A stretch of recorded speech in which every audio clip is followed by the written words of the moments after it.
welcome back. So I guess this is another sit down, but I wanted to give all my advice on natural births and what all I did to prepare myself for 4-hour labor and birth. I guess I'm kind of also making this video for me because I'm about to do it all over again and I need the refresher. Yeah, this is for anybody who wants an easy, I guess. Did I say easy? Labor and birth. So let's just get right into it. So first, I did so much research. So first thing is do all the research. Make sure you know your stuff. Do your research. You want to make sure that you know how our bodies work, how God designed our bodies for women, how He designed us to grow and birth babies. He made us for a purpose. It's not scary. It shouldn't be scary. It shouldn't be this huge like medical intervention, doctors running in, nurses, like 50 people in the room freaking out, like hurry, hurry, hurry. Like it doesn't have to be like that. It shouldn't be like that. Our bodies were literally made for this, so it doesn't have to be scary at all. Some women have like blissful births. Do all your research. Know how our bodies work. Physiological process, stages of labor, the beginning stages, active labor, transition, birth, birthing the placenta. Second tip, watch birth videos. For some reason, I'm just so intrigued by that. And I was when I was pregnant with my firstborn. I love watching birth videos. They're so beautiful. And the moment that the baby comes out and the mom sees their baby for the first time, like it makes me cry every time. I tear up every time. Watch birth videos. Take the fear of the unknown out. So if you watch them, you know what happens. You're not going to be as scared whenever it's your turn. Be sure to watch birth videos. That goes for natural births, maybe hospital births, because you never know what could happen. I would even say C-section births too, because that's a whole other subject. A good one to watch on YouTube is Ellen Fisher's last birth story video. That one did it for me. Like that one was like, okay, this can be beautiful. So make sure you watch tons of birth videos. Tip number 3, third tip, take classes. We had our firstborn at the birth center in Baton Rouge, and they have a rule for first-time moms. You're required to take their natural birth class. Another one called Comfort Measures, which is practical, like hands-on tips and stuff to help you with the pain management. You want to get hands-on. You want to bring your birth partner, if that's your husband, significant other, could be your mom. Bring them so that they can learn everything with you. The Comfort Measures was good because it helped us find ways to relax. Like we got to bring our pregnancy balls, and they also made our husbands like massage us too, so that was nice. One tip was they gave us all ice cubes to hold in our hands. So the purpose of that is you hold the ice cube in your hand for a minute and you try to focus on something else so that you're not thinking about the pain of the ice in your hand. So if you're focusing on something else, it's kind of the same when you're in labor. Like you have the pain, but if you focus your mind on something else, it relieves some of the pain. Breathing helps too with that. So take all the classes. Fourth tip is to read. Read all the books, but I read 4 books. I just wanted to know my stuff before the time came. Like I didn't want to go into it blindly. I wanted my husband to read the books too, but he's more of an audiobook guy, so we downloaded the books for him. The 4 books I read, Childbirth Without Fear, but that one was talking about fear and the role that it plays in our pain. The more scared you are, the more painful it's going to be.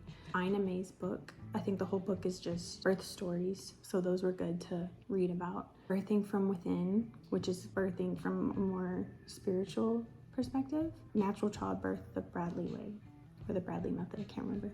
Those are the 4 that I read. The 2 that I wanted my husband to listen to was the Bradley Method and Ina May's book. Yeah, get your partner on board with that. So last tip, and this one might be the most important tip, but make sure you surround yourself with people who support you and are there to encourage you. You don't need people that are negative, putting stuff in your head in the moment. You need people there to encourage and support you, because words have power. What people say, like, it's a big deal. So also in one of the books I read, it talks about how our cervixes are like sphincters. We want it to open all the way because we want the baby to come out, right? It gave an example of how when, say, a man is using the bathroom in a public restroom and he's standing at the urinal and someone rushes in and he stops, like he freezes and it stops. Our cervixes are the same way. So if we're trying to relax and ease, our cervix is open and some random person comes in, and of course our cervix is gonna close or not open as much as it could. That might be why hospital births take longer, because people are in and out of the hospital room the whole time. So how can our bodies relax, you know? Those are 5 things I did to prepare. The next is my practical tips. The first one is let your body take over and surrender to the pain. You know, that sounds weird or scary, but I mean, you kind of have to. Like, what else are you gonna do? Like, it's happening. You can't do anything about it. So just let it happen. Just surrender to it. Don't be afraid. The contractions are like waves. So if you can picture each contraction as a wave when you're having it, it makes it less scary. It gets more and more intense, and then it gets to the peak, and then it lets off. So you know it's coming, and then you get a little break after. Surrender to it. Don't be scared. Remind yourself you can do anything for a minute. So each contraction, as it was coming up, getting worse and worse, I would keep telling myself, like, I can do this. I can do anything for a minute. And then boom, over. Next tip is know that our bodies were designed for this. God created us for this. Your body is doing what it needs to do, what it was made to do.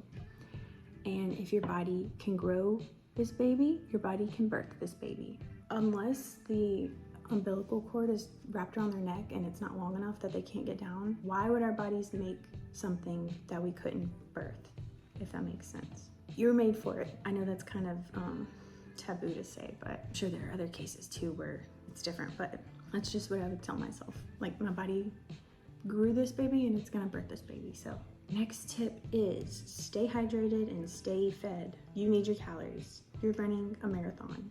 More than, actually. You're going through it. You're burning a lot of calories. You might be sweating a lot, so you need to stay hydrated and fed so that you don't get worn out. I think I did coconut water, and I didn't have time to eat because it happened so fast, but towards the end I did do a honey stick to give me the, to replenish me, help me get through that last little push. Also, empty your bladder as much as you can. It's kind of like towards the end of your pregnancy when you feel like you have to use the bathroom every 5 minutes because the baby's using your bladder as a pillow. That's exactly what's happening in labor because they're trying to get their head down.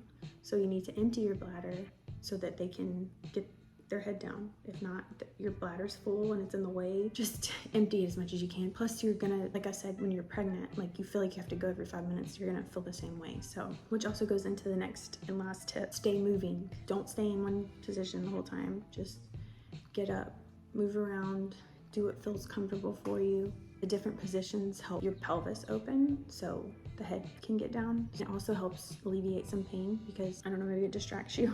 Stay moving. Don't stay in one position the whole time. You probably won't be able to anyway because your body is doing its thing and it just feels like it needs to just move around. I don't know how to explain it, but yeah, those are all my tips. Hope you liked the tips and advice. Yeah, let me know how your births go. Let me know if you have any questions. If you have any tips that I didn't mention, comment below. We'll see you in the next one.